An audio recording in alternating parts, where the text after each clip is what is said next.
Ms. Bruno, before we begin, I had asked for a copy of the insurance binder, and I did not receive that. I would like to see it I now. will prepare a redacted copy for you.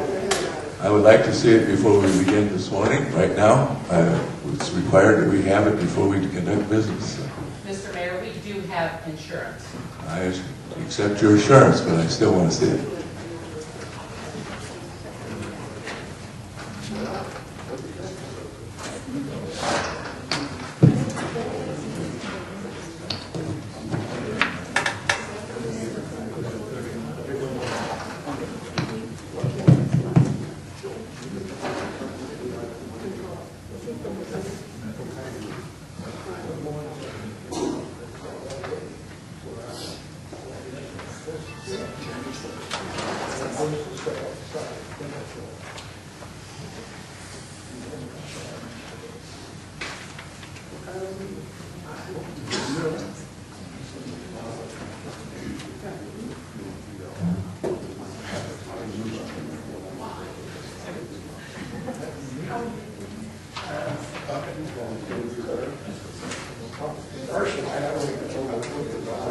Just copy back. I cannot let it up because the policy information is contained on this.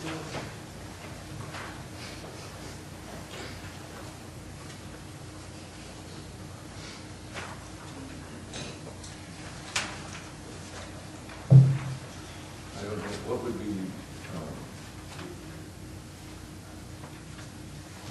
wrong with the people knowing policy information? Let me have it and I will explain it to you. All right. Thank you. This is like off the record. This is off the record. We haven't started the meeting yet.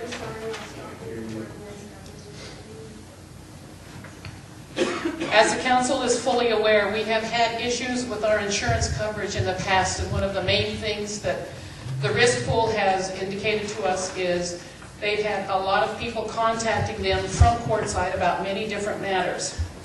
As the risk pool expressed to us, they wanted one point of contact and one point of contact only. Not too long ago, certain reporters were reporting information to the risk pool that were highly inappropriate and absolutely out of line to have done. This insurance wants the same thing. They want one point of contact and one point of contact only. Therefore, I have agreed that we will make the contents of the insurance coverage public, but we will not make public the policy numbers or any other means for individuals who want to try to torpedo what's going on in courtside to allow that to happen. So I'm sorry, but that's the way it's going to have to be for anyone who may have some issues with the town's insurance coverage. I have a question for Mr. Ward on that before we continue. Are we in a meeting or No, out? we're not in the meeting. We're discussing this insurance. It's supposed to be recorded at the county recorder's office that we do in fact have a bond on our performance on this council. I don't know. That is in the state statutes. And that information would have to be public information if it's recorded at the county recorder's office. Actually, that was got to be recorded as well. Okay. Is that actually been done, I would assume, and then it's not been recorded at the county recorder's office? It has not been done yet. It will be done. All right. On your assurance that we will be in compliance with the law, I will then open the meeting. I'm calling this regular meeting of the Common Council, Town of Quartzsite, to order at about 9:08 on January 22nd, 2013. Is there anyone in the audience who wishes to give the invocation this morning?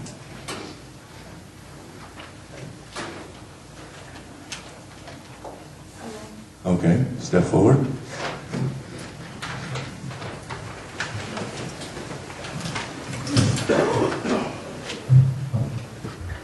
Will you bow your head as I pray? Dear wise and loving Father, first let me say thank you on behalf of all who are gathered here today. Thank you for your many and abundant blessings. Thank you for life itself, for the measure of health we need to fulfill our calling, for sustenance and for friendship. Thank you for the ability to be involved in useful work and for the honor of bearing appropriate responsibilities. Thanks as well for the freedom to embrace you or the freedom to reject you. Thank you for loving us even so, from your boundless and gracious nature. In the scriptures, you have said that citizens ought to obey the governing authorities, since you have established those very authorities to promote peace and order and justice. Therefore, I pray for our mayor, for the various levels of city officials, and in particular for this assembled council. I am asking that you would graciously grant them wisdom to govern amid the conflicting interests and issues of our time, a sense of the welfare and true needs of our people, a keen thirst for justice and rightness, confidence in what is good and fitting, the ability to work together in harmony even when there is honest disagreement, personal peace in their lives, and joy in their tasks. I pray for the agenda set before them today. Please give an assurance of what would please you and what would benefit those who live and work in and around our beloved town of Portsmouth. It is in your most blessed name I pray. Amen. Amen.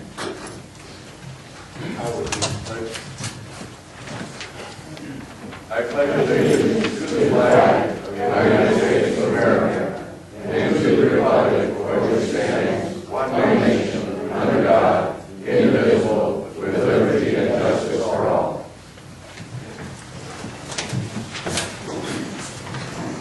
Well, with the assistance of somebody with a voice, will the clerk call the roll?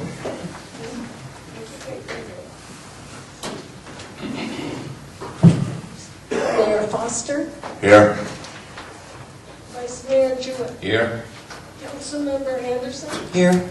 Councilmember Kelly, here, Councilmember Cruz, Here. Councilmember Workman, Absent. Councilmember Orchard. Here. Okay. Do I have a motion on amendment? I would like to make a motion that I would like a consent agenda item 1 removed and placed in the regular agenda. I would like to remove items 11 and 12 and make them subject of a special meeting yet to be called. Second. Okay. We have 2 motions. I guess we can vote on the agenda as amended in one vote. So, all right. Is there any other discussion? Being none, then we'll go to the vote. All those in favor of approving the agenda as amended, signify by saying aye. Aye.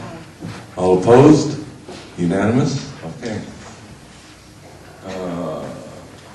Reports and announcements, and we're going to start with the town manager's report and work backwards. So. Actually, I'm not quite ready yet, so if you could, if it would please you, if you could go ahead and do it in order, and then Mr. Kewen and I will do the final piece following the consent. But I'm not quite ready on that. Is there a council report, Mr. Anderson? Not today. So it's just mine and Miss. I think I'm still going to wait on you, Miss Bruno, so I'm going to wait until you make your report. So we'll let you prepare. There are 3 things that I would like to cover. There was a 4th, but I will have to hold off on that. We are signing the letter of intent for our Colorado River water allocation to make sure that we do not lose that allocation. The notice came to me about a week ago, and as soon as I found out about it, I jumped on it, and so we are working with our folks to make sure that we do not lose that allocation. Secondly, the community center is already in full swing and in full use. We have a full house almost every single day, and I understand we're getting some evening sign-ups also, so that's pretty exciting. Our exercise equipment is starting to come in, so we expect to be seeing that set up very soon. Finally, I have been working with Atkins and also with economist.com to do a comprehensive relook at our utility rates and reviewing the previous proposal to simply increase rates without really looking at user-based rates. I do have the individuals working on some different approaches to those, and as soon as they get them back, which I anticipate will be this week, we're going to call a small user group to give us some feedback, and at that point, assuming that the group feels comfortable with the direction we're going, we'll be bringing it back to council. And on that item, you know, at the last meeting when economist.com was here, and I asked some questions, that economist.com was unprepared to answer. Can you assure that they will be prepared to answer those kinds of questions? I suspect that the approach that we're taking is more of a user-based approach, and my suspicion is, after having the thorough conversation with him that I've had, that he will be prepared to answer those questions. Okay. Does that conclude your report then? Yes. Okay. The mayor's report. I have a point of order, Mr. Mayor. I'm not recognizing you right now. In the last... Mr. Mayor, I'm not recognizing you, Mr. I have a point of order about the mayor's report. At any point, we can. So you're going to stifle my freedom of speech here at this meeting. Is that what we're trying to do here now? No, sir. If you would like to step down and address the council, you may. But as the mayor, As the mayor. then if it's going to be on the agenda, you need to have it prepared, and it needs to be approved by the council, does it not? No. Yes, it does. And anything other than a full report Okay. addressed ahead of time to this full body of this council would be you violating the open meeting law. No, it would not. I'm reporting on the mayor's activities for the last 2 weeks. Before the meeting, it Like would you do in the be Desert time Messenger? to do this. Like I do in the... We don't mind if you want to make a report, but we would certainly like to have it in advance and be able to respond to it. Anything All other right. than that is an open meeting law violation. All right. Okay. So I have been denied the freedom of speech to speak as the mayor of Quartzsite. So. Okay. We'll go on. I'll skip my report then. We'll go to the consent agenda. All those in favor of approving the consent agenda minus one. I make a motion we approve the consent agenda except for item 1. Second. It's been moved and seconded. Any discussion? Being none, we'll go to the vote. All those in favor of approving the consent agenda signify by saying aye. Aye. All opposed? Unanimous. Item 7. Ms. Bruno? Sir, do we want to cover item 1 that was pulled from the consent agenda? Oh, yes, we may. Let's cover that. I have a question on the consent agenda, item 1. We have, in that consent agenda, $109,000 in liability insurance premium and $59,000 in legal fees. When we approved the insurance, I asked what we were prepared to do to be able to afford the insurance premiums. What are we doing? You at that time signified that you were not going to replace 3 people on the agenda or on the payroll.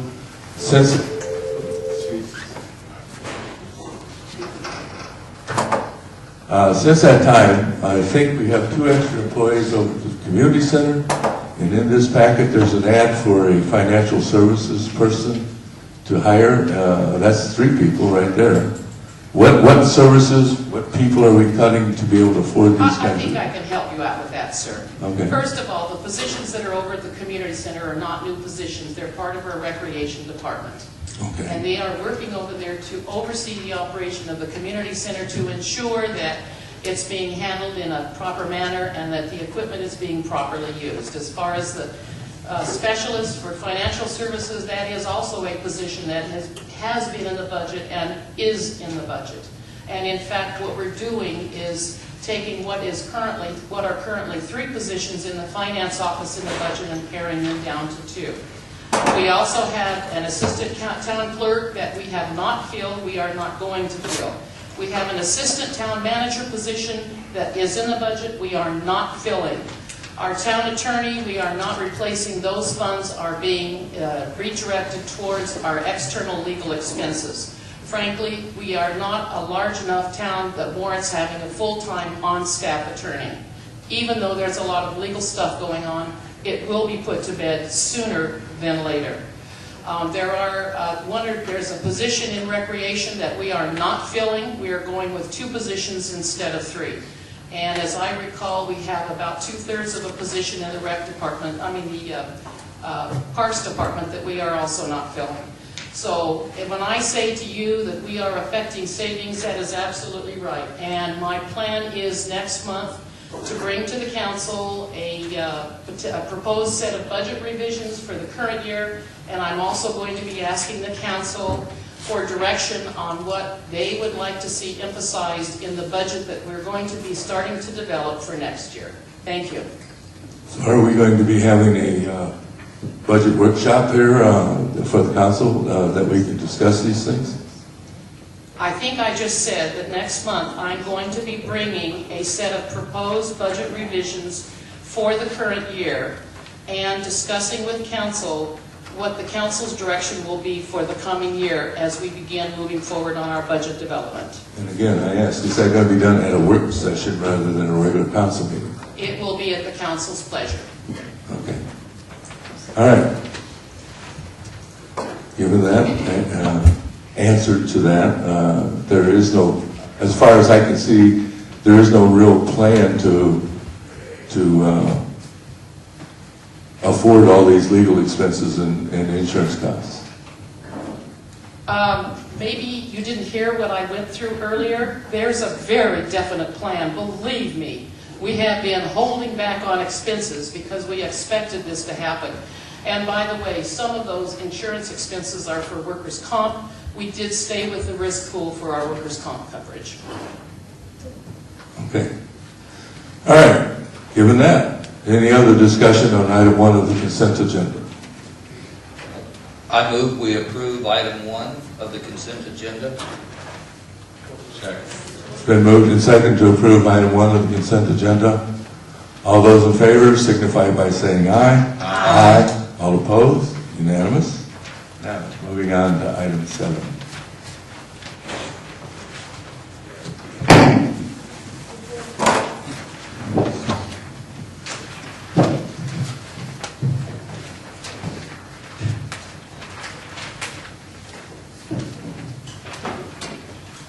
Mr. Kuehl, would you join me here, please?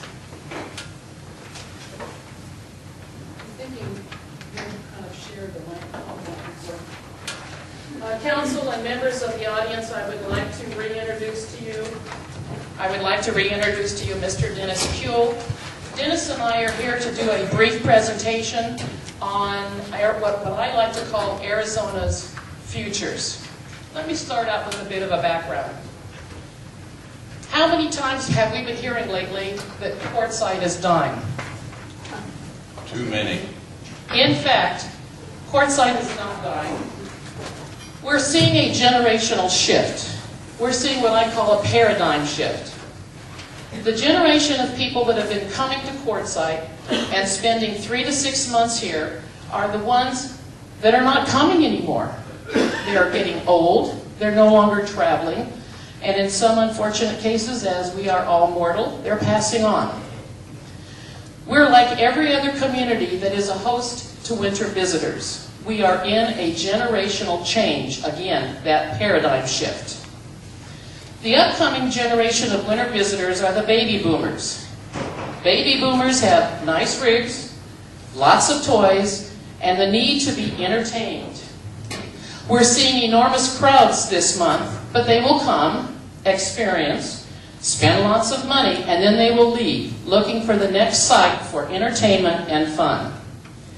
Communities that have become hosts to winter visitors are now going to have to figure out ways to entice multiple groups of visitors to stop in and experience their town in order to keep the extended season alive. The other issue is the vendors. I hear so many saying that vendors are not coming here because the town is not good to vendors. But I know no reason for this.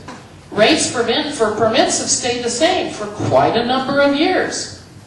Property owners, due to rising property taxes and the shortened season, may be raising rates to compensate for their loss of income. But that's not an increase that the town is putting into place or even mandating. This has nothing to do with the town. That's a landlord-tenant issue.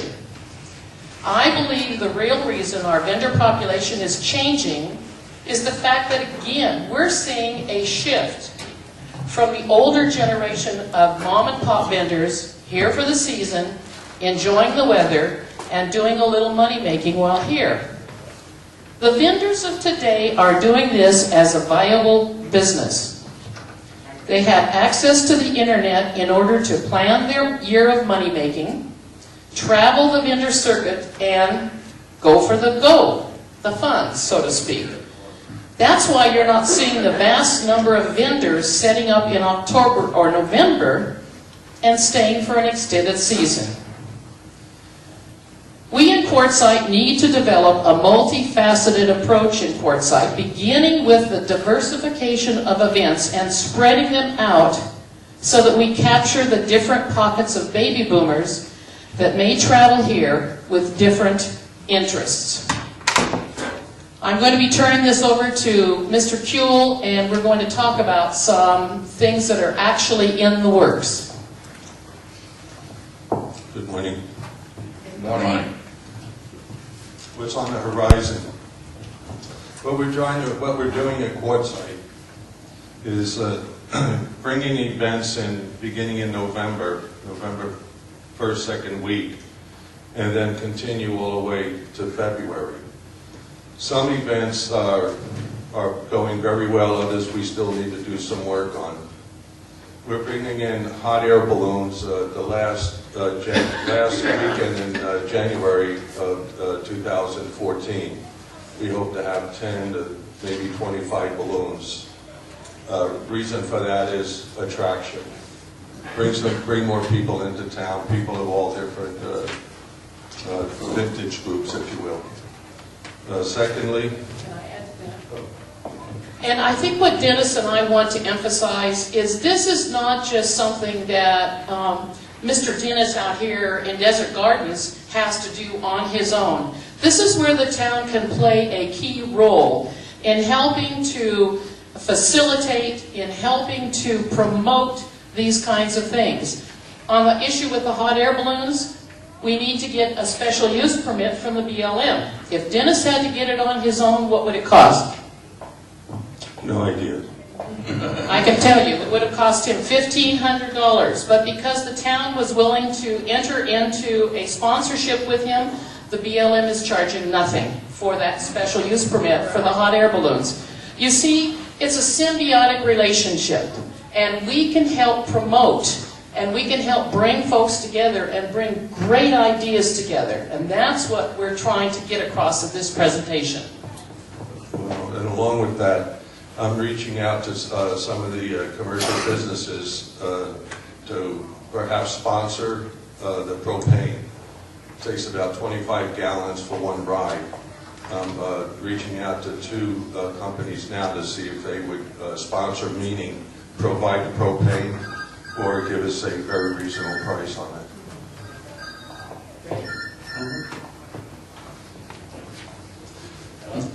I came in March, and I listened to a tremendous number of people, and they all seem to say, gosh, it used to be this, you know, we used to have hot air balloons, we used to have camels, and et cetera, et cetera, et cetera. So I start thinking, why not? It's not that we're going to bring back the past and make it as good as it was. It's hopeful that we bring back the past and make it much better than what it was. So we did the hot air balloon. Now we have the camels.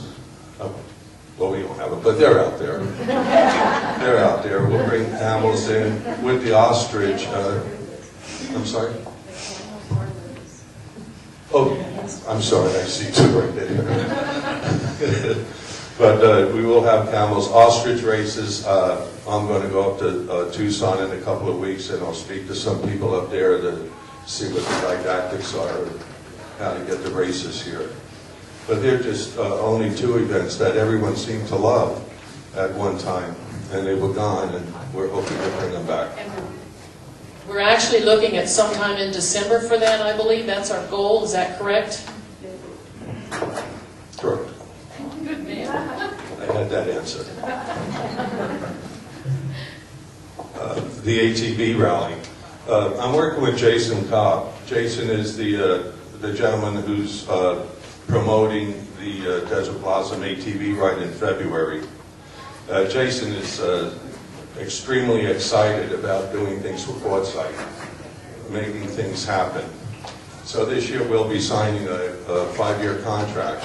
So for the next 5 years we'll have an ATV rally. This rally is tentatively scheduled for November of this year. Again, November of this year, that's when we start bringing in people. We start bringing in visitors. Start bringing in money into the town, for the vendors, for the commercial businesses. Off-road racing. Jason is working on off-road racing. It'll be about, I don't know exactly how many miles, but let's say a 200-mile off-road race, starting at Desert Garden and then running on BLM land and then coming back around and just running in circles, I guess. And Jason's doing very well with BLM to get the permits, etc. This is going to be probably one of the biggest events in Quartzsite. Not this year, not next year, not the third year, but by the fourth year, it should be one of the best races in Arizona, along with ATV rally. In about it's going to take 3 years at least to really get known and have people come in from all over. So the thing is, at least we're trying to do something for the town and something for ourselves, etc.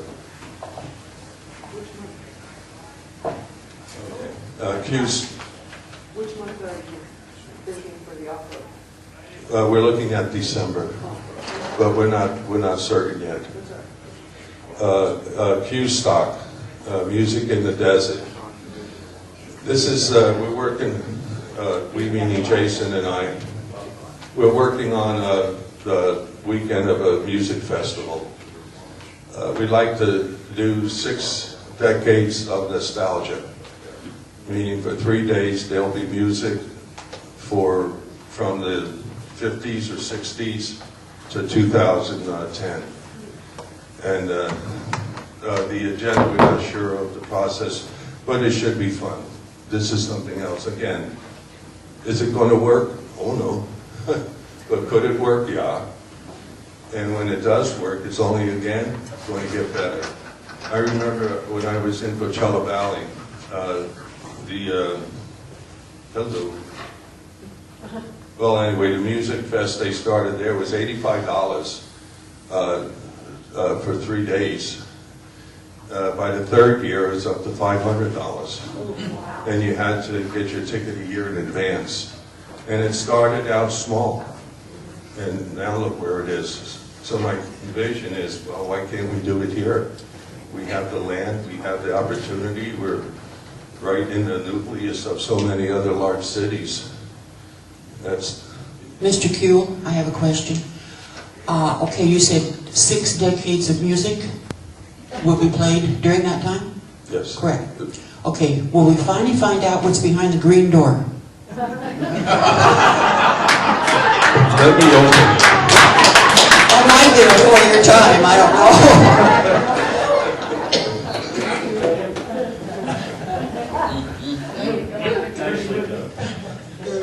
Another thing that I'd like to work on, I've not done much on this one, but I'd like to have a state competition of remote control airplanes. And I've not seen any, I've not read anything on remote control airplanes, but I know that there's a tremendous number of people who really enjoy it. So this is something else. Now all of these events will be brought in from November to February. We're looking at Q-Stock for the last weekend in February. The boat races, the remote control airplanes, there are things that will fill in. So the idea is at least twice a month is to have some type of event going on from November until the end of February. But just imagine what that's going to do for the town. The boat races in the desert. My idea there is we have man-made washes, and at this time the concept is to dam it on two ends and throw plastic and then fill it with water and have remote control boat races. So that's something else. Again, I've not done much work on this, but it's something that we are working on. And then this is just the beginning. From here we could just, God knows where we could go. Of course, it's going to take everyone's help working together, the community, volunteers, the council, me, you. And this is just one man's idea. What I would like to propose is for the council to perhaps provide me with direction to pursue putting together and bringing for council official approval a quartzsite development board or commission or council, whatever we want to call it, to pursue not only these tourism opportunities but also economic opportunities. There are economic opportunities out there. I've already begun some outreach on a couple of things, but I think if we can bring on about 12 to 15 people onto a council or board who are big thinkers, who are willing to roll up their sleeves and do the work that's necessary, I know the town is ready to step up to the plate and be an active player in this. And I do believe that there are a number of people out there that are willing to do the same thing. I think we can seriously put quartzsite on the map and move with the changing paradigms that are going on in today's world. Anything else? Excuse me, a thought here is if we get people with the vision, but also people on a board who are doers and not complainers, we can move. And we have a tremendous number of people in town with good vision. Along with that, we do ads in different magazines. The business people. And so we put an ad in the paper, and my cost is $400, or a magazine for maybe $2,000.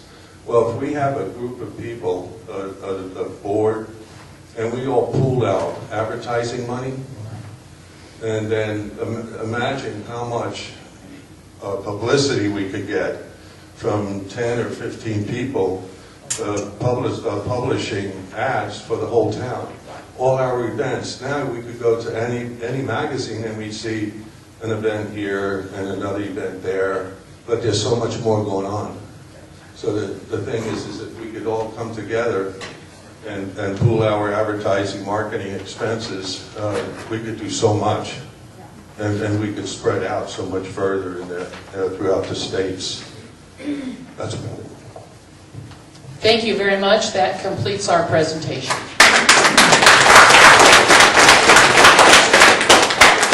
May I say a word, Mr. Mayor?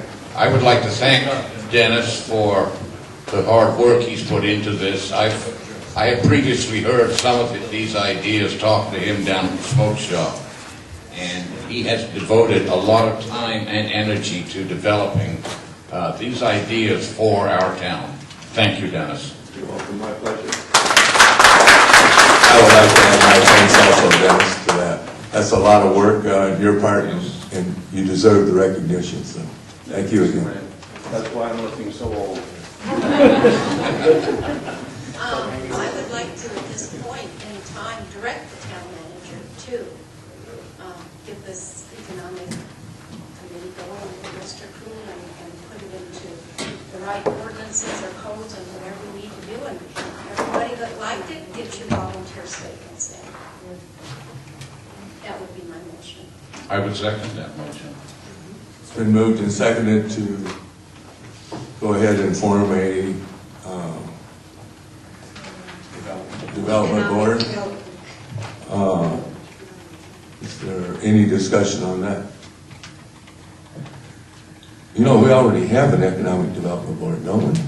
We have a health and community board, and I would like to, my plan had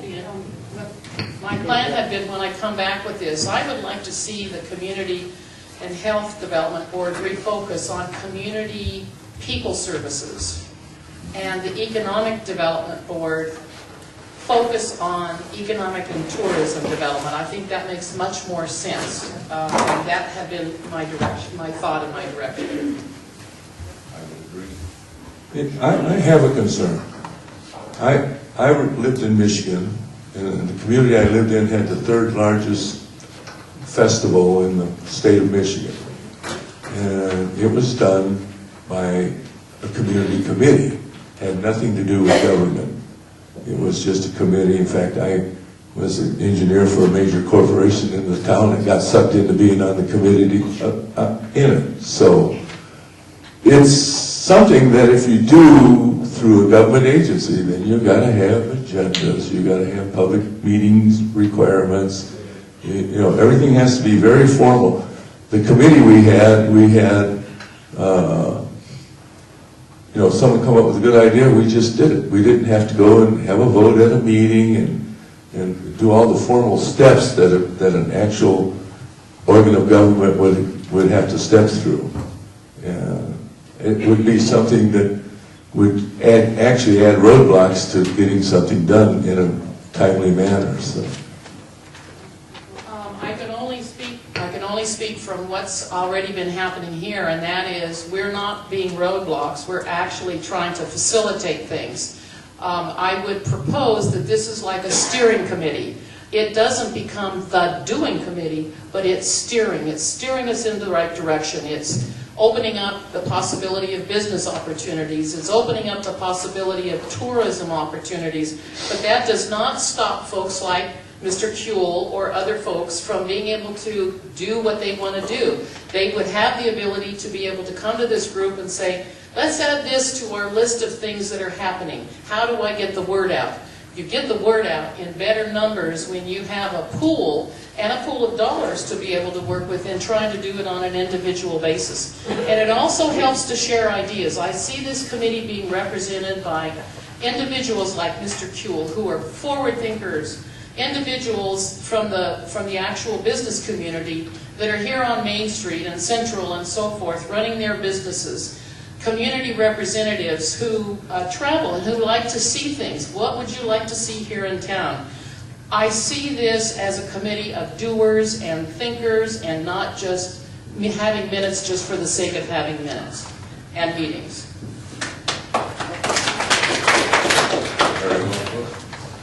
Okay. Any other discussion? If not, we'll go to the vote on this. All those in favor of having Ms. Bruno establish a committee, signify by saying aye. Aye. All opposed? Unanimous. Number 8, Denise Ross.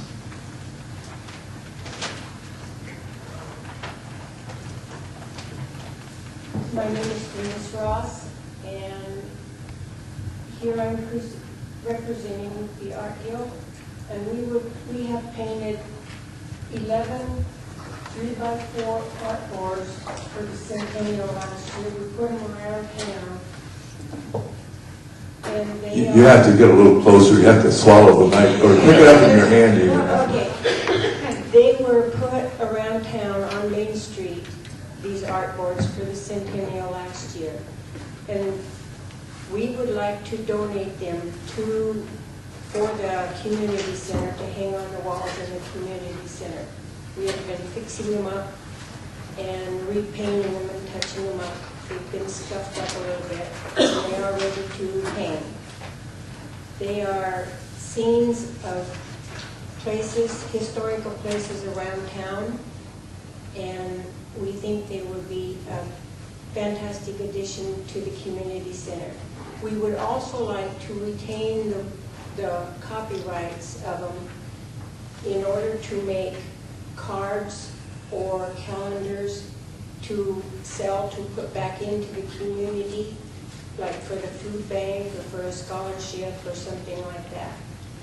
We really would like them hung on in that community center if you would accept a donation. I move that we accept with thanks the donation of the boards that you have just mentioned, with you holding the copyright board. Before we second that, I think I'd like to change that, because a donation signifies transfer, and rather than donate because they want to retain the copyright, why don't we just accept that we're going to promote or let them hang their boards in the community center, and they're just on loan to us. Long-term loan? Yes, that way there's no question about Who owns the copyright? who owns the copyrights that way. So what we do is just accept them as a long-term loan to be displayed at the community center. Does that meet your approval? That would meet my approval. Okay. So you want to change your... I would amend my motion then to accept with thanks the long-term loan of these art boards from the Art Guild to be placed within the community center. Second. It's been moved and seconded to accept the long-term loan of the art boards. Any discussion? I would like to make a comment, Go ahead. if I may. Once again, we owe a debt of gratitude to the wonderful volunteers in this town that have done this, and they're doing this. Thank you very much. Any other discussion? If not, we'll go to the vote. All those in favor of accepting the long-term loan of the art boards signify by saying aye. Aye. All opposed? Unanimous? Thank you Thank very you. much. All right. Number 10, Ms. Pratt. No, 9. Oh, I'm sorry. Okay. Beverly Cunningham.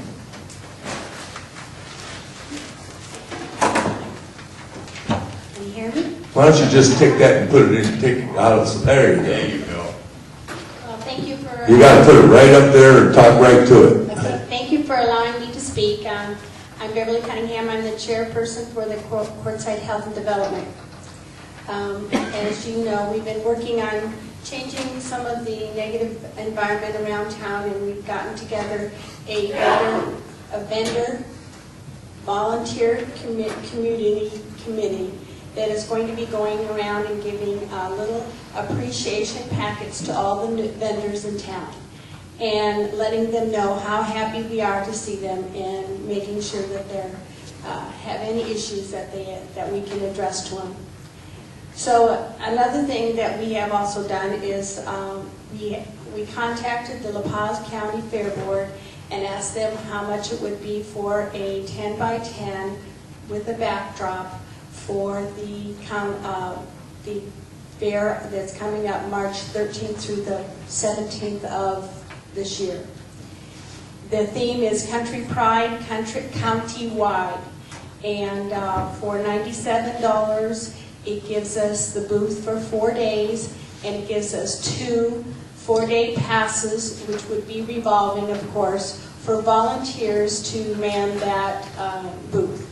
It's going to be an information booth. We're going to have the little camel pins to hand out to people. We'll also have a brochure. I'd like to see about using the camels and the beautiful poster that they used for the Arizona Leagues of Cities and Towns.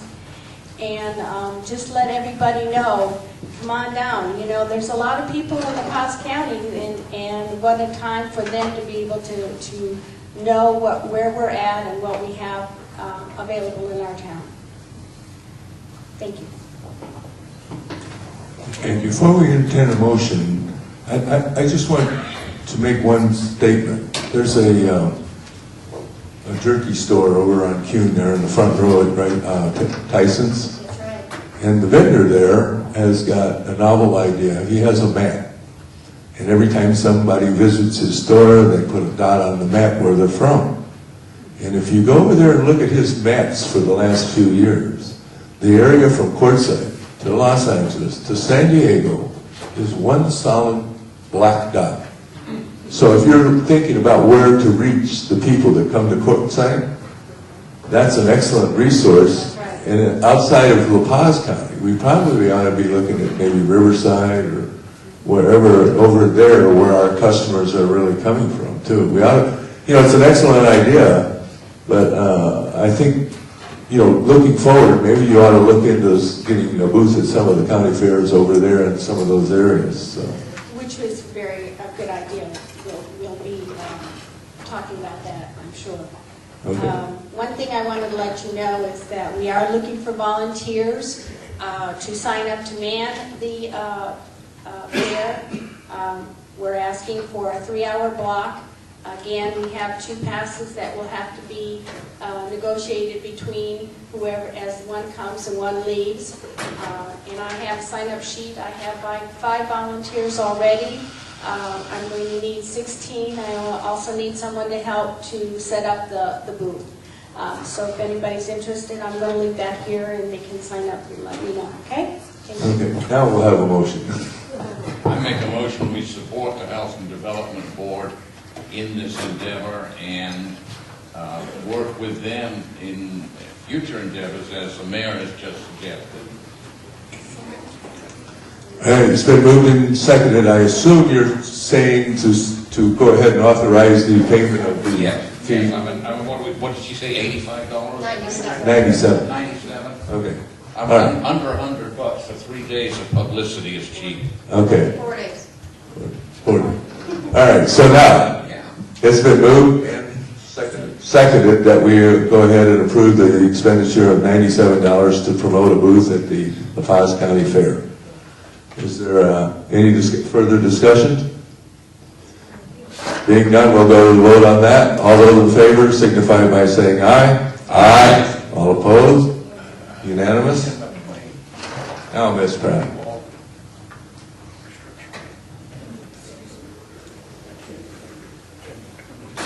Good morning, Mr. Mayor and council members. Can you hear me okay? Yeah, you have to really pick that up and put it right up to your mouth to be really heard. Your voice is a little soft. So. Oh, no, it's not. I'm usually told to keep quiet, not speak up louder. Good morning. Before you now is a conditional use permit, 122712-1. This conditional use permit application is by Guff and Jennifer Brown at a location of 335 Joshua Street. APN number is 306-19017B as in boy. They're requesting a conditional use permit to comply with town zoning codes for the purpose of assembling tornado shelters and then shipping them out, and also for restoring autos. The current zoning right now is suburban ranch. Would you like me to read the staff report? Yes, please. I can do that, sir. Okay, the affected land use per Quartzsite Planning and Zoning Ordinance, Article 4, Establishment of Zoning District, Section 1, Paragraphs 8 and 11, are as follows. This district is intended to promote and preserve a full range of neighborhood commercial uses generating moderate traffic flows and intended to serve the daily needs of the immediate neighborhood, such as a mom and pop operation. It is not for any kind of major commercial nor any type of major trucking. Article 4, use permitted, sections 1 and 2, paragraph 7 are as follows. Fences and walls that are no higher than 6 feet 6 inches, fences or walls in the front yard that are no higher than 3 feet shall be see-through. Let me explain something here because something did come up earlier in the Planning and Zoning Commission meeting. There was a talk of a solid 6-foot wall all the way around this property. Because this property does have 2 other commercial uses, one to the south, which is an RV park, one to the north, which is a doctor's office, he would not be required to have that because that is not residential next door to him. So I wanted to make that clarification on that discussion. You may see that in the minutes from the Planning and Zoning Commission. He does have the appropriate fencing in the front yard, so the only place he would be required to put the 6-foot solid fence would be in the backyard. And I wanted to make sure that we all were aware of that because, like I said, you will see that in the notes. Okay, Article 10, conditional use permits, sections 1 and 2 as follows. The conditional use shall be personal to the permittee. This means that when the property sells, they die, move on, or they decide to go to another location, the conditional use dies right there at that time. It does not carry on that property to a new owner. So it is exclusively for this owner. That was also something that was brought up earlier in the Planning and Zoning Commission. Another one of their requirements where they didn't want any spray painting of any vehicle or manufacturing of any containers. There was a discussion with the Planning and Zoning Commission between manufacturing and assembling. I promised the commissioners that when we brought it before you, I would have a definite definition of the difference between assembly and manufacturing. Assembly refers to, very specifically, physical integration of component parts. It can be aided by the use of equipment, but can also take place without it. Equipment simply automates or speeds up the rate of assembly. Manufacturing can also refer to this, but may include other processes such as transformation through heating or compressing. These other processes would require specialized equipment and could not be performed manually. Just as an example, the difference between making a salad and making a cake. You would assemble the salad, you would manufacture a cake. And what Mr. Brown proposes to do with the tornado shelters, the parts are coming in prefab, already made. He proposes to bolt them together and ship them out.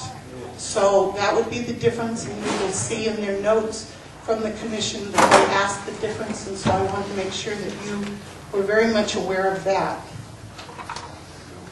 Okay, the Planning and Zoning Commission approved, one other stipulation, I apologize. It was also brought up that they would like to have the fire department go to Mr. Guff Brown's house and do a fire inspection of any hazardous toxic materials to be sure that they're contained properly. I did make that request and it has not been done yet. They made a condition that if anything came back negative from the fire department, this item would come back to them for review. The fire department and fire chiefs are all very busy out in the field doing inspections with different vendors right now, and we're not able to get there, but they said they would as soon as possible. So if you wanted to also make that part of your condition, we have not yet got that fire inspection. But they voted to approve with these stipulations. And is Mr. Brown here? I do not see him present. Do you have any other questions? In this assembly, did you question or, from the letters we received here, it's obvious that noise is a concern. Oh, yes, sir. Will there be air-operated wrenches assembling? Will there be air compressors running and Yes, there air wrenches? will. I'm sorry, I should have brought that up. That was also one of the conditions. The operation is between 8 a.m. and 5 p.m., 7 days a week. So he should be done and everything should be quiet after 5 o'clock. I explained to him that the concerns that came in by mail were of the noise abatement, and he understood that, and he said that would not be a problem, would not be an issue. Okay. Okay, now this vehicle restoration that he also does, would that, the hours, quiet hours and so on, that would still apply? The stipulations of the conditional use go for both the car restoration as well as the manufacturing of the tornado structures. Okay, now just say we do not approve the manufacture of the tornado Bunkers. bunkers, there you go. Okay. And he continues with the vehicle restoration. Could we still put the time restriction on there? Yes, yes, you can do that. Yes. Yes, because as I noticed in one of the letters that came back, that was a definite. Well, frankly, they said they'd been putting up with the noise for years, and they were just tired of it. I read that also. You as a council, you have the final say if you wanted to only approve the restoration and not the part with the tornado structures. That is entirely up to you. If you wanted the stipulation just on one and not the other, or both, that again is up to you. Okay, now the time limit on being able to make excessive noise, that's either commercial or residential as well in the town? We have a noise abatement ordinance in our town code that goes till 10 o'clock. Till 10 o'clock. So we've kind of put a condition on that he cannot work until 10 o'clock. Okay. Any other questions? Does he have a business license?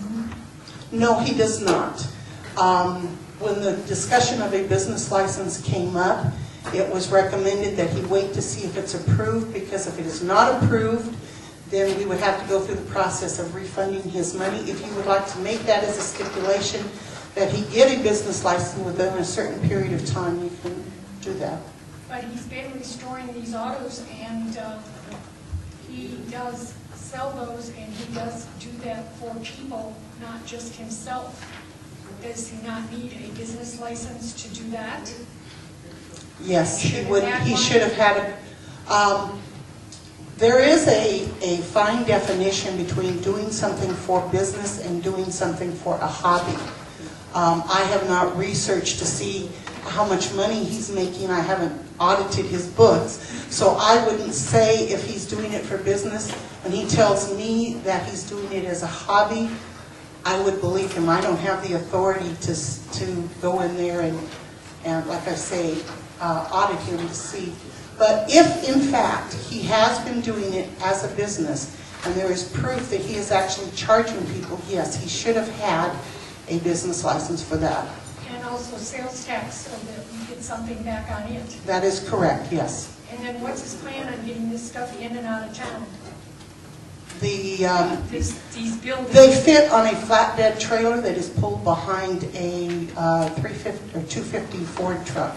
Even when they're assembled? That is what he says, yes. What's it going to do to the traffic over there? Well, he says there's only going to be, there'll be 2 at a time going out, and that will be 2 or 3 times a month. And I wish he was here to answer these questions. Could you say the size of that truck again? I believe he said it's a Ford F-250 or an F-350. It is not a semi-truck. And it is a flatbed trailer that's like a car hauler, like you would probably haul the restored cars on. Flatbed. I do not know that. We used to live over in that area, and flatbeds that go down that street and go the wrong way end up having to back all the way back out, so. Well, he That's does very live, irritating he for does people live that live in right that there at area. the intersection of Joshua and No Name Street. Right. During the Planning and Zoning Commission meeting, it was noted that that is not a truck route, and no semi-trucks or large trucks would be allowed in and out of the property. That's when the discussion came up about the small Okay, trailer. and so then the shipping in of the materials to assemble, what size? Same trucks? thing on the same trailer. Same size. Yes. How long? Flatbed? I don't know. It'd be the same trailer that they go out on. And no, I do not know how long they are. So, like I said, we used to live over in that area, and every time, even though the signs are out there that say no truck route, we have watched religiously people go down that road and that street and then have to back all the way out. Okay, I was just told that it would be the same size trailer as what Herb's Hardware ships their buildings in and out on. Does that help clarify the size of it? It's like how many feet long? I don't know. Didn't you Probably 14, maybe 16 feet long, I'm guessing. Harold? The family owns property on 95 that's already Yes, they sold do. business. Why don't they just go up there where there wouldn't be all this? It is my understanding that the property is in the family, but not his directly. I was also told that they have leased that land out, and they have active leases on them that the people are current. It's not like they can evict somebody who is current on their lease. Anyone else? Yeah. Okay, at the meeting, Mr. Brown was asked if he does sell autos, and he said no. He says, I do barter though. Yes. So, to me, isn't that he receives compensation for his labor? Barter does qualify. Barter is considered a form of commerce, and that would be subject to a sales/transaction tax. Okay, did that answer your question? Yes, it does, thank you. Any other questions? Is there anyone, Jason property, anybody in the audience that wants to speak to this issue? Yeah, my name's Wes Huntley, and I don't believe in spot zoning in our town. Thank you. Pardon me, is there anybody here that's on the Planning and Zoning Commission that would like to add anything or whatever?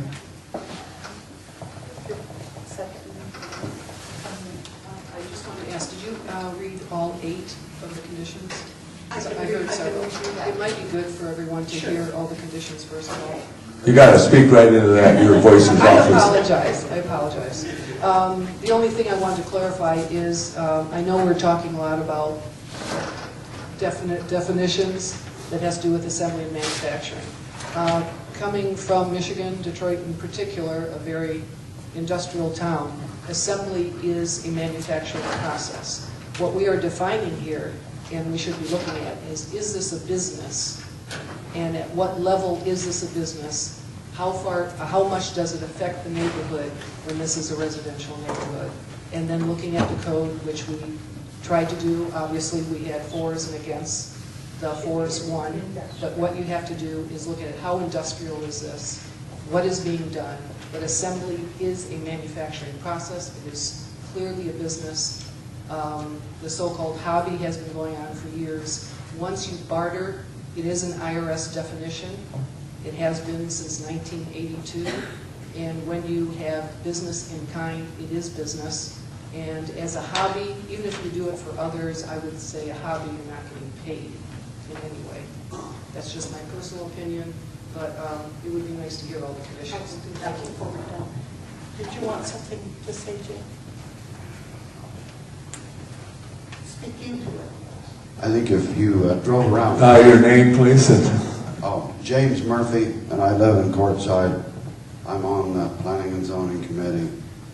And you drive around Quartzsite, and if you start prohibiting people from building hot rods, and you only keep them for a certain amount of time, and then you get bored with them, you trade them off, sell them, and buy another one from your next door neighbor or whoever has one, or trade them.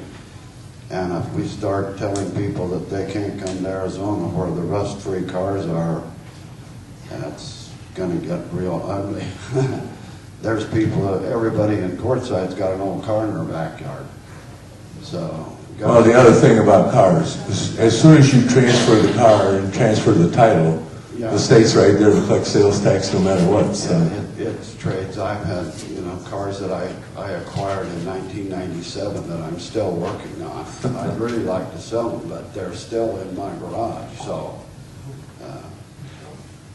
all of his cars, it's amazing. He's got one car in Gus' garage that he bought when he was in high school, and he still has it. So that doesn't show me that he's in the business of trying to get rid of everything he owns. He's firmly in the business of restoring cars he loves them. And the tornado sheds will be brought in on a small trailer, 18 to 20 feet long, and will be shipped somewhere else for sale. He's just going to put them together for somebody. So, all right, thank you. That's worth. Mayor, may I make another comment, please? Yes. Okay, another comment. Frankly, and I'm only speaking for myself, not the rest of the council, for myself, what a person does on their property for their own pleasure, as long as it does not create hazardous condition for neighbors, such as spray painting, anything like that, that's their thing. But where they want to assemble, which is the same as manufacturing something on their property, even if it is just a CUP, that would be changing the zoning, and frankly, I do not go along with that. Violet Kiss asked me to read all 9 of the stipulations that are here, and if you can just bear with me, I'll go ahead and I'll read through them 1 through 9 so that they're on the record. Number 1, Town of Quartzsite Development Procedures Ordinance, Article 2, as of procedures. All of Section 1 as follows. The applicant shall submit all necessary application and fees to the town. The town will review the application documents to ensure all submittal requirements have been met. The applicant must attend all review meetings to explain their application. You may want to take that into consideration, the fact that he didn't show up here to this one, but he did show up at the one for the planning and zoning. The town council shall hear the application at a regular or special public meeting. The council may approve with conditions, or deny the application request. Number 2, Town Code, Chapter 10, Health and Sanitation, Article 10, Sections 10.1 and 10.2 apply. No trash, no clutter, no garbage or miscellaneous materials will be stored, stacked, or piled on the property. Number 3, Town Code, Chapter 12, Traffic Motor Vehicles. Articles 3, 5, 4.1, 4.2, 4.3, 5.1, 5.2 basically state that this is not a truck route and no semi-trucks will be allowed. Number 4, no spray painting of any vehicles or manufacturing of the containers will be allowed on the property. And again, we go back to the difference between assembling and manufacturing. This would apply if you determined that he is manufacturing them and not assembling them. Number 5, noise abatement. No working noise will be allowed from 5 p.m. to 7 a.m. 7 days a week, which means he's done by 5 o'clock. Excuse me, our copy says 8 a.m. Oh, mine does too. I'm sorry. You're right. I'm not nervous, not at all. Okay, number 6, fences and walls that are no higher than 6 feet 6 inches. And again, I did specify at the beginning of this, I made a clarification. They stated they wanted 6-foot high approved solid walls or fencing to be constructed and maintained along all of the property lines. However, our ordinance states only along property line that is adjoining residential. So this may be something you want to think about. You may want to amend this particular one, or you may want to keep it the way it was. But he does have commercial on 2 sides of him with the road on the front, so he would only be required by our ordinance, unless you stipulate differently. He only needs to put the 6-foot wall up on behind. Number 7, the fire department to do a complete inspection of the property. If their inspection comes back with anything major, vital, or crucial issues or problems, the conditional use will not be approved until these issues have been addressed. And again, I'm still waiting for that report from the fire department. Number 8, no paint or toxic chemicals will be stored outside of a fireproof container. With proper disposal of toxic chemicals must be maintained at all times. We're relying on the fire department and their report to specify what he has versus what he needs and what is required by law. Number 9, this conditional use does not stay with the property. It becomes null and void when the property is sold. This conditional use also does not go with Mr. or Mrs. Brown should they move to another location. Okay, I'd like to make another comment, please.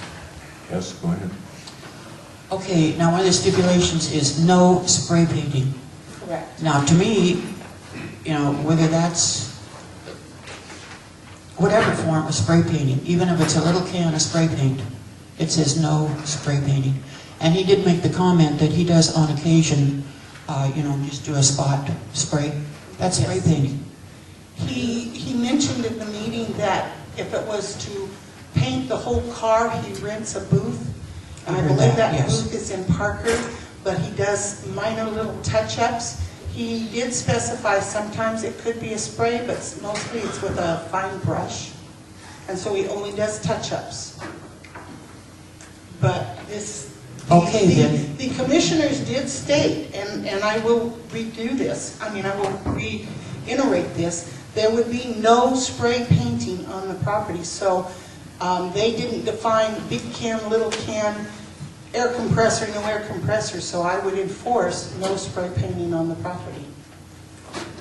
That's a little hard to do because I even have a can of spray paint. I spray over my fence when it's starting to rust. Right. So it's kind of difficult to tell a property owner he can't have any spray paint on his property. That's true, but then it should be stipulated, what would be clarified. Yes. Exactly.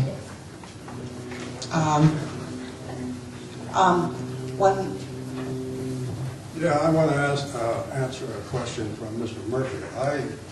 I don't disapprove anyone working on a car in their yard. I've got a fellow on the north side of me that probably is questionable. What you people are looking at is spot zoning. You're going to open it up. You're going to open our town up to spot zoning. And this will be your first step doing it. And I don't think you're going to do the right thing. Thank you. I would like to just reiterate, we have conditional uses on both sides of Duff Brown's property. We have a non-conforming use RV park to one side. We have a doctor's office, which is now a dermatologist on the other side, and across the street we have River Medical. So as far as spot zoning, it's already been done in the neighborhood. All of the neighbors around him. And I do agree, don't get me wrong, I do agree we do need to have better control over spot zoning. That is an issue, and that's a concern of mine. If we didn't already have those conditional uses around him, I probably would have questioned it a little more. Next question. The medical offices that you're talking about across the street, outside told the world we used to live over there. I never saw any vehicles at the medical building there. Which RV park are you talking about? Okay, Down the if street. you turn down No Name Street and go west. East. I'm sorry, thank you, east. If you go east and it comes to Joshua, No Name Street pretty much ends, and there's an RV park right there. Okay. And immediately to the north is Gus Brown's property. That RV park, if you didn't turn on Joshua and you just went straight, Right. you would go right into the driveway. That is a non-conforming use RV park right now. And then if you did Pretty turn... small, isn't it? Yes, it is. Let me explain briefly what a non-conforming use is. Several years ago, quite a few years ago in town code, they made an ordinance that all RV parks have to be 1.5 acres. If there was an RV park already in existence before that ordinance went into effect, it became a non-conforming use. We're not going to shut them down and kick them out. They can keep that RV park there even though they're not conforming to town code or to our zoning ordinances. Should it ever sell, it would have to go to be suburban ranch. He's not allowed to do any development there. He can't add any more spaces. He can't do any improvements on that property. So that's what is right next to him as you come down No Name Street is the non-conforming RV park. So you're saying this is to the north of that RV park? His property is the next one north to that, and then north to him was Dr. K's office, which is now a dermatologist, and that was a home that we got a conditional use for. I mean, they Yeah, but there's never any traffic or cars or anything around that property. I've never seen it. So there's. I guess it's how busy the dermatologist It doesn't would seem be. like there's never been anything over there. It just looks like, house full of. So the RV park got grandfathered when. More or less, yes. Is there any more discussion?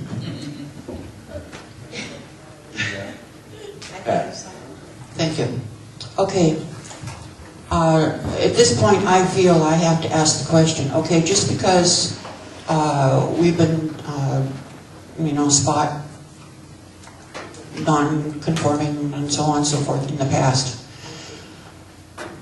do we need to look at that and see how it's been working for us? Very much so. And do we possibly need to make changes?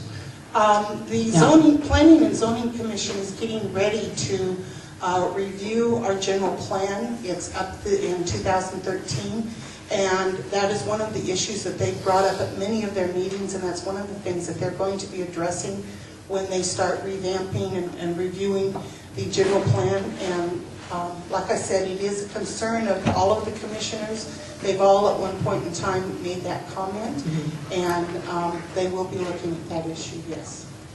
And isn't it historical in many, many places that something that's already been done is grandfathered in? They would not be forced to change. Right. Thank you. Mr. Anderson? My name is Floyd Anderson, and one of the problems that we have that I can see with this conditional use permits is she was mentioning the doctor's office next, that they don't have to put a fence up there because that's already, well, that's just supposed to go back. If it ever becomes, gets sold and it's no longer a doctor's office, then it becomes a resident again. So now he's non-conforming because he doesn't have a fence up. So this is the problem with this changing the zoning temporarily.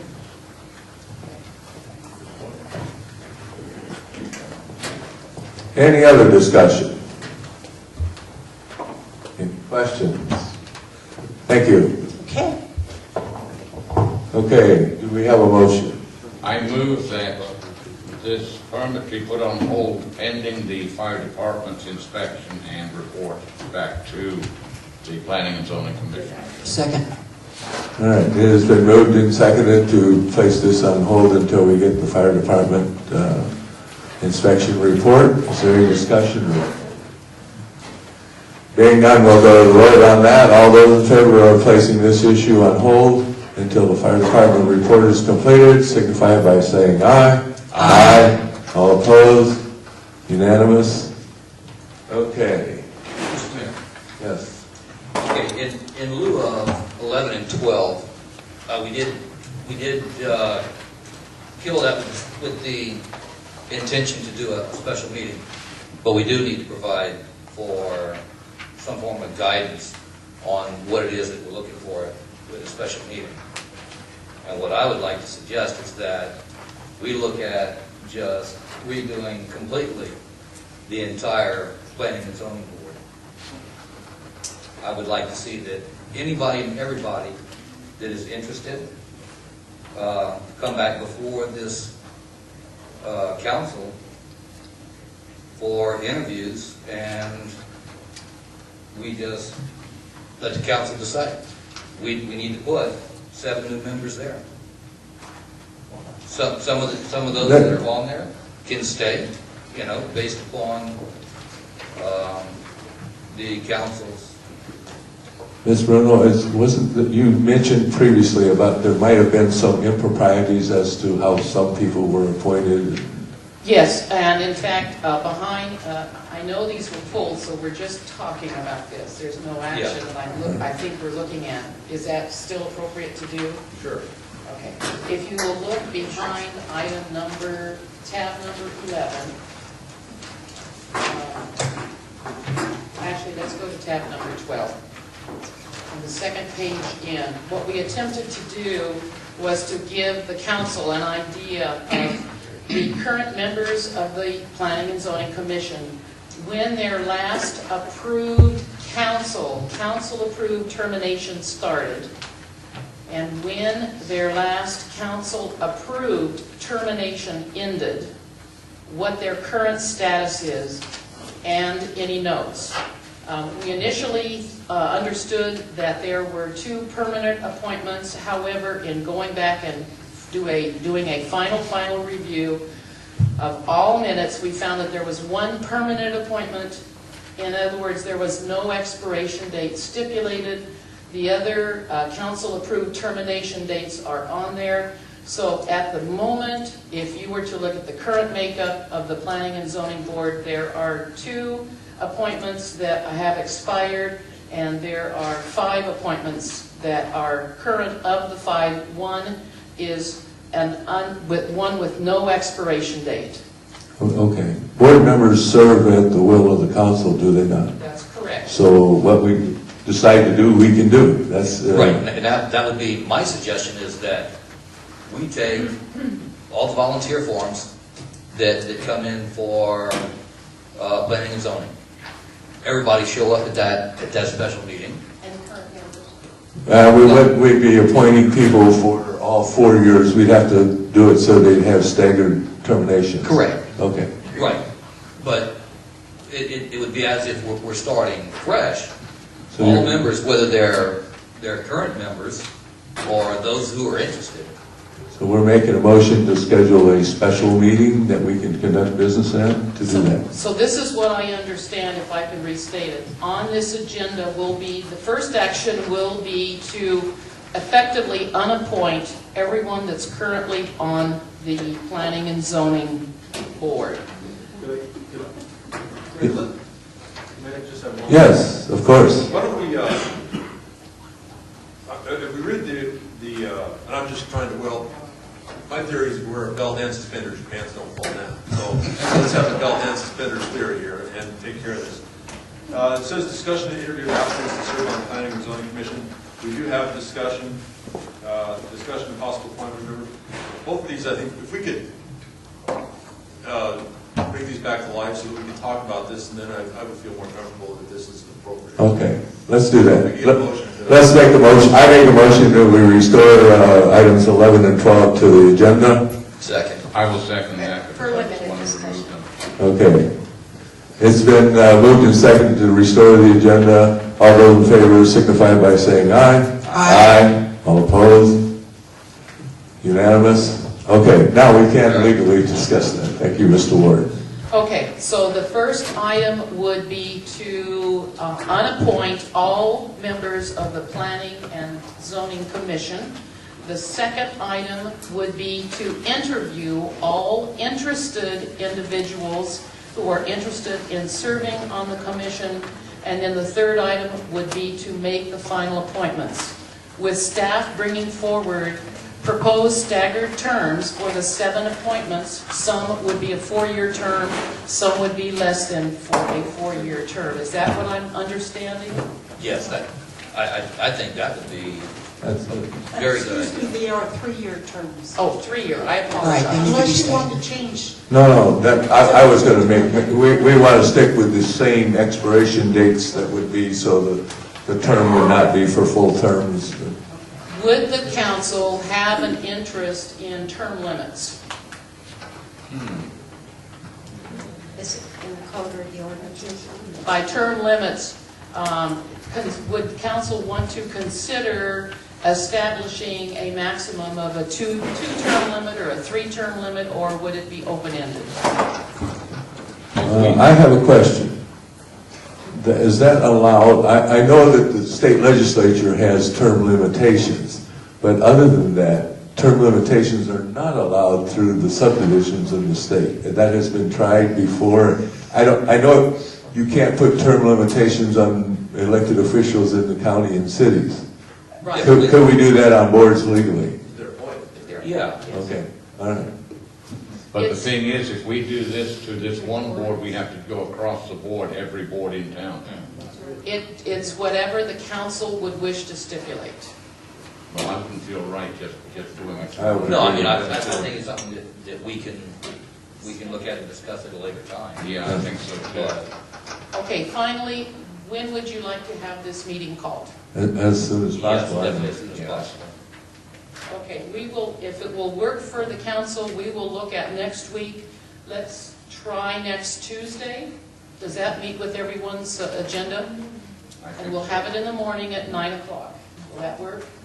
Pat has had some, Well, and I have, On to- matter of fact, I have a, you did recognize me, did you not, Mayor? yes. Thank you.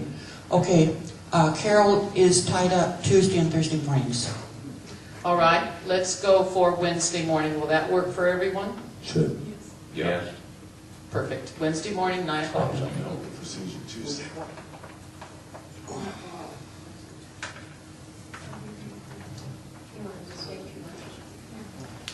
Okay, Yeah, why don't you do that? well, yeah, now that we've,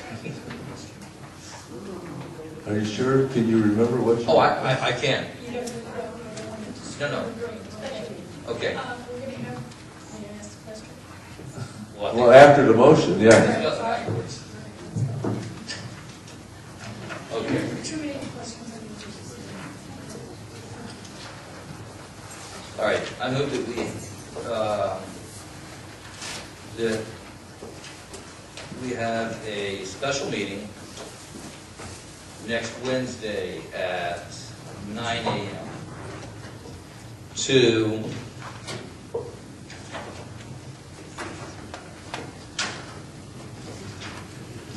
one, unappoint all planning and zoning commission members. To 2, interview all available applicants at that point. And 3, to make the appointments, staggering the 3-year terms. I second that motion. Okay, it's been moved and seconded. Is there any discussion on having a meeting next Wednesday to conduct this business? Being none, we'll go to the vote. All those in favor of having a meeting next Wednesday to discuss the appointment interviews of planning and zoning board members signify by saying aye. Aye. All opposed? Unanimous. Beth, we get the job of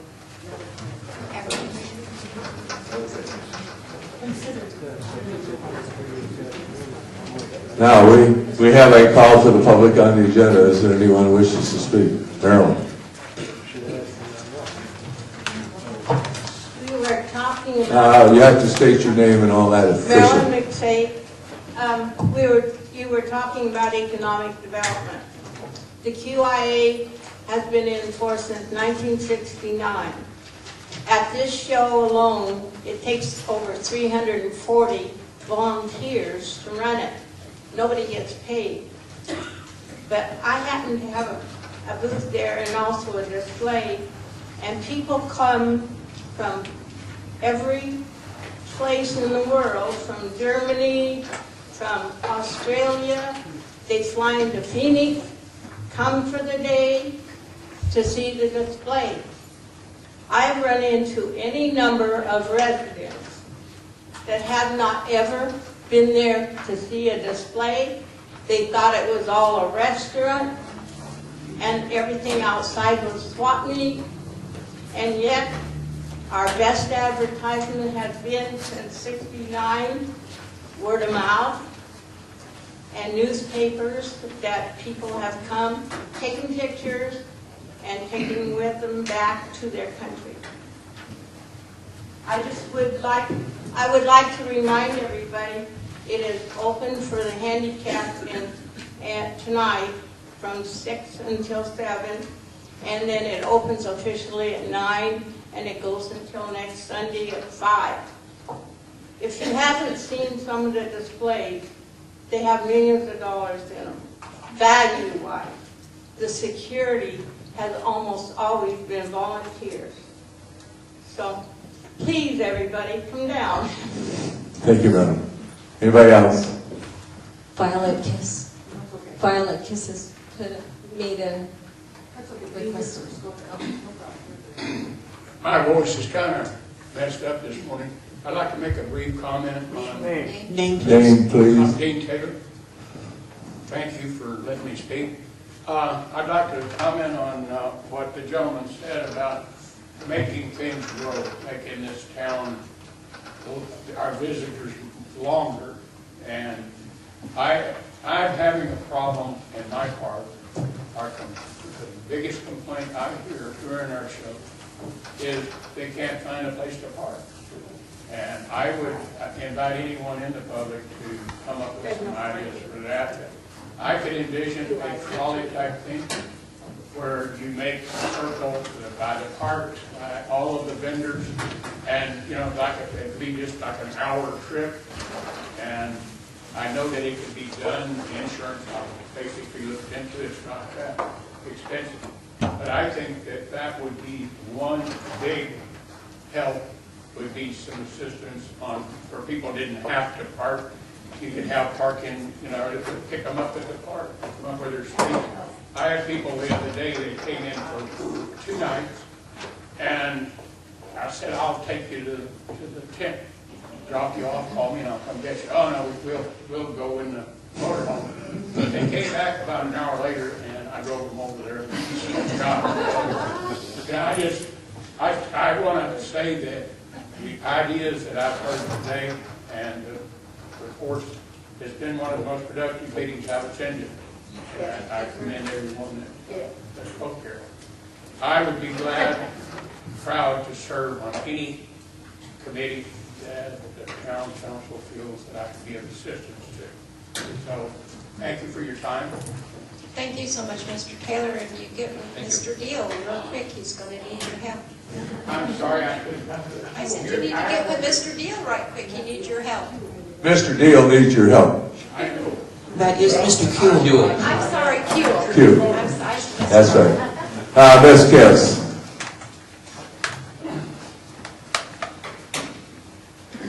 Violet Kiss, resident. Thank you, Dean. You just kind of gave me a segue into what I'm talking about. I'm going to give a report on the Rotary.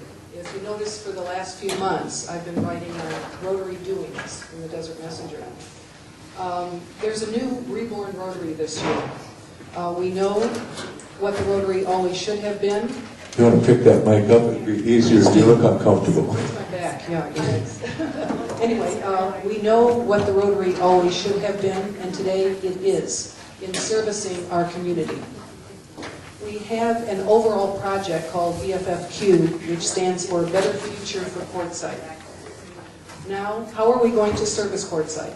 We first purchased supplies for the school, elementary school's garden. Other good volunteers in town helped move the dirt to get everything to the school and get prepared. Next month, a few short weeks, we will begin the planting and educating the students to gain knowledge and get excited about gardening. In the end, they get to eat and enjoy. They will have 2 of our master gardeners working along with their teachers in this project. Next, Desert Gardens. Dennis Kuehl is a fellow Rotarian. He and Desert Gardens Enterprises are donating a plot of land for a Quartzsite Rotary Cooperative Garden for the town of Quartzsite. We are working on the details right now because we have to have very specific guidelines. One, we are a charity. One, we want to make sure that we do rules and guidelines that would work and are fair and equitable to everyone in town. After getting that together, the first stage will be encompassing getting families to help, and they get portions of the harvest for their work. The second part, we will deliver bags of ripe vegetables to those who need and can't get out of their homes. And then thirdly, the balance will be given to the food bank. As our co-op grows, our plots will expand. And then by the second stage, others can buy in for shares. I would think that that would be by the second year of harvest. The first stage will be for those more in need and those who are more involved in our project. We will supply the seeds, fertilizers, cages, whatever it takes. Mostly we'll need, obviously, some volunteers. We do have master gardeners, so we can hopefully get the best we can out of our lovely desert dirt. As this goes and grows, well, we hope to begin co-ops in other areas of Quartzsite. So this should be able to be really expansive and hopefully a lot of fun. And one of the things that could really come out of this well, talking about a community events, would be a future fresh open market. It's very doable. And not only just having the fruits and vegetables, but then if you, all of us have been to some open markets. It brings in other vendors, it brings in other types of businesses, and it just makes it more fun. And if we can do this, it's, again, helping to expand the season and take care of our residents year-round. Then we have another important area. Oh, I shouldn't finish that, sorry. The third area of our project is to mentor students and for them to help us with our projects and for others. As a volunteer, they will accrue points. When they achieve a certain level of points, they will have the chance to go to a specific summer camp for fun, yet learning. Whether it's a dude camp or a cooking camp or whatever. They'll learn skills, whatever they're interested in, and have a lot of fun and get away from the summer heat for a while. We will call that the Quartzsite Rotary Youth Corps, or just call it the Youth Corps for our area. We still have the annual scholarship as well, as most of the charities and other groups in town do. Our last but very important area is what we are calling the Quartzsite Rotary Helping Hands, or Helping Hands for short. The details have to be worked out, but our Rotary would supply the materials, paint, and tools, while we hope others, along with ourselves, will volunteer their skills and some of their time. Whether it's 2 hours a month or more, we would welcome all the volunteers, any skills you have, and for anyone who would like to help in the project. Our goal is helping those whose homes need a little TLC, like painting, a little plumbing, a handrail, things like that. This is for those in need. It's not, we're not exactly going to shop out and say we're going to do everyone's home. These are the people that need the help. And we're going to figure out a way of a referral process, a recommendation process. A fire happened, loss, whatever it is, we will try to help out. So now let's go to how we're going to fund all these wonderful things. We do have some ongoing little events. We just finished a beer garden last weekend at Desert Garden. We're sponsoring one again this weekend. It's Friday through Sunday. Come out and visit, please. This is to fund all these projects. We have a dinner dance called the Black and White Valentine's Dinner Dance, and that will be February 9th at the Black Pearl in Parker. We needed the room. We wanted to have a nice fun event for couples and singles, so we went through a quote process and priced everything, and we're going to be at the Pearl. If you haven't been there, it's a wonderful steak place. It's fun, well designed. It will start at 6 p.m. February 9th on Saturday, and it is not the lowest cost event you've heard about. It is $50 a person, but let me explain. This is for funding all these projects, and for $50 you get bread, salad, vegetables, filet mignon, 8-ouncer, or you can choose trout or a chicken piccata, and you will have vegetables, full dessert, and 2 glasses of wine for those that choose to have wine. That's all for $50, plus we give you back a $20 plus gift as gratitude for coming, and that is just for having you come. We wanted to be able to do that. For singles, it'll be a $10 plus gift, also for gratitude for coming. From dinner and then dancing, and we hope you come, mingle, eat a little bit, and dance, and help our Rotary's better future for Quartzsite. This is a great push for our community projects. For many years, our motto has been service above self, always appropriate. Now for 2013-14, Rotary International, and specifically our Rotary District in Arizona, which we are part of, our motto is peace through service. Yes, service to our community. Come join us. If you have any questions for the dinner, about tickets, or the Rotary itself, we meet twice a month now, the first and third Fridays. We will have a Facebook. We do have a Facebook, but it's being redone right now. And so if you ever have questions, just look up Quartzsite Rotary in Facebook, and we'll have all the details where the meetings are. And otherwise, call me. My local number is 927-6111 for any tickets or questions on any of our subjects. Thank you very much. Thank you. May I ask a question, please? Of course. Do you have the address of the Black Pearl? Yes, I do. They are on the tickets, but like I said, they can call me for anything. It is 7852 Riverside Drive. If you're going north on 95, as you're leaving, well, you're still in Parker, but as you get to the Blue Water Casino, it is directly 6 miles north of that where the Emerald Golf Course is and the La Paz County Park. Okay?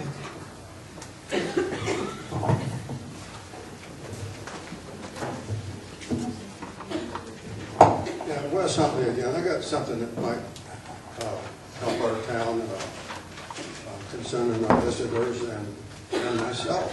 Wes, would you please hold the mic up? Thank you. Yeah, I have an idea that would help our visitors and myself also. I'm not going to complain about it too much, but we got 2 miles of Main Street out here, and we don't have a bench on it. And I was just kind of curious if the council could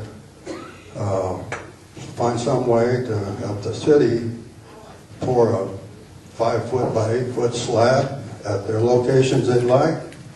I'd be the first one to donate a bench, and we could donate benches, and they could say donated by so-and-so, and I think it would help our visitors, because it's a long walk from one end to the other, I'll tell you that. I have to carry my aluminum folding chair with me, and to walk to the dollar store from my house takes me 5 times stopping, so it would sure help to have a bench, and I'd buy the first one if you guys would pour a slab out there. That's all. Thank you. Thank you, Mr. Hunter. Anyone else? Yes. My name is Dennis Kuehl, and I'm the president-elect of the Rotary Club. One thing I'd like to add on to what Violet said is that we already have one commitment for a student to go as a team member for the Baja 1000 race. So there's a racing team who is willing to sponsor that one child. That's it. Just wanted you all to know that we are getting commitments. We're working on a Dude Ranch out of Wyoming or Montana, and I'm asking them to sponsor 3 students, and they'll go and be billeted in a bunkhouse, with college students, and they'll work for the room and board.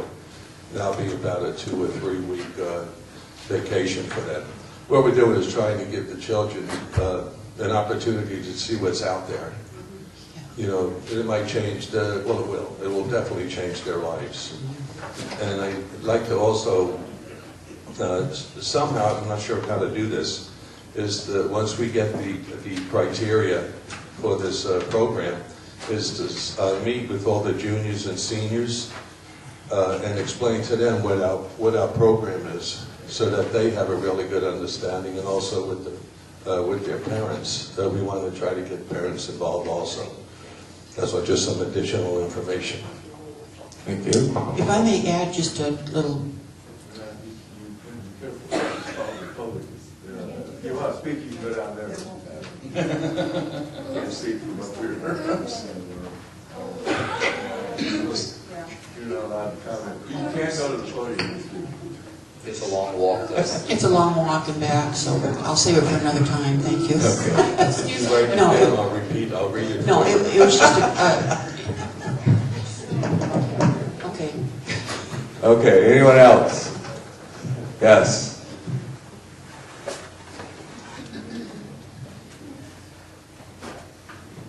Greetings, council, public. Name? Let's see. Oh, yeah, Constable Star Bearcat. And I've been advocating looking at all the boards for a long time and seeing which are viable and which aren't. There's different boards that have, we'll say, friends of friends and very little turnover. I like his idea of looking at the P&Z, but I want every single board looked at in the same way. No discrimination. And let's mix it up.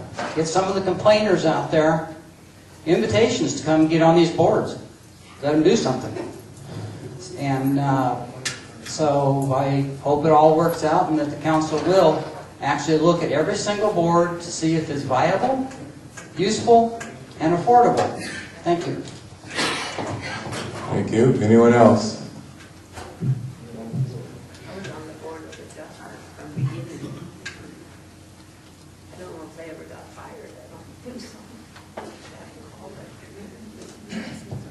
Hello, everybody. I'm Jenny Mills. I'm a business owner and full-time resident of Quartzsite. I'd like to comment on a little bit about what Dean said and what Wes Huntley said. I've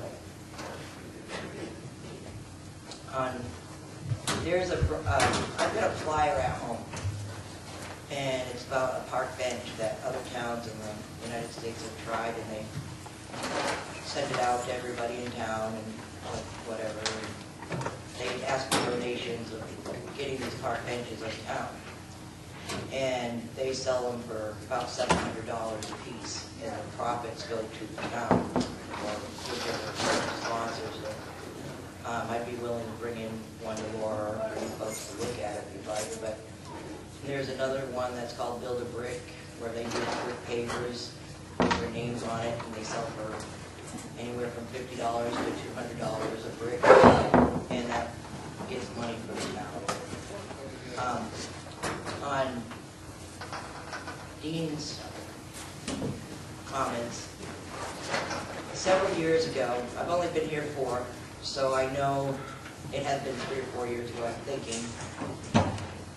Before the council, they had a lot of discussion on a trolley and bus routes and things like that to bring everybody around. I thought for sure there was supposed to be some kind of study being done about all of that and everything. I don't know if it ever came through or not. But somewhere in the agendas, there should be plenty of information on if there was a study done or if it was approved to be done. I like his idea a lot. I think it would work in this town because a lot of the seniors that I get a lot of at the yard sale, they all complain about walking so much. And I think a little trolley or some sort of thing like that would be wonderful in this town. That's it. That's all I got to say today. Thank you. Anyone else? Taylor, again, Could I make just one brief comment on it? Very brief. Pardon me? Very brief. Thank you. I think that the vendors themselves would pay for that. I've spoken with a lot of the vendors, and I'm going to show up this afternoon at 4 o'clock and be on the welcoming committee. I've known for years, I've been here in 10 this coming spring. I've been here 10 years. I know a lot of the vendors, and I think if we went to them with the idea, I've asked them, what would you pay if I would bring visitors to your booth? Would you be willing to help a lot? Can't hear you. Of course I would. They would. All of them replied that they would be willing to help. The ones I spoke with would be willing to help with the expense of it. I would be willing to get really involved in something like that because I think it would, number one, it would relieve some of the traffic in our busy month. And I was out yesterday. It was horrendous. So anyway, I think we should look into that. I think it would be just great for our community. Thank you. Okay. Is that it now? Are we done? Are we done? Wes is ready to run. Meeting adjourned. Thank you all for coming. Thank you. 4 o'clock, right?